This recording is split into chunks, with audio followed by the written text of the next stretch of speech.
Hello guys, so in today's video, I'm going to show you how to fix a missing add to cart button on your Shopify product pages. So head over to shopify.com and log into your account. Once you're on the dashboard, go ahead and click on Online Store on the left side panel right here. Before we access the theme editor, click on View Your Online Store so we have a live preview of our website. So you can see here, the Add to Cart button is built on my live product page. So go back to the main dashboard, then click on Edit Theme. So inside the theme editor, go to the top drop-down selection and choose Products and Default Product.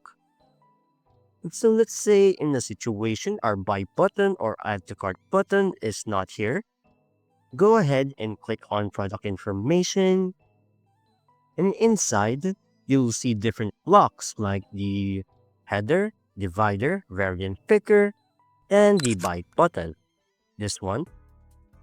For this tutorial, let's go ahead and delete this. And click on Save.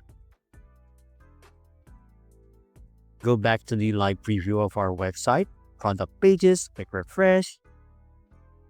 And as you can see here, our buy button or the add to cart button is now missing.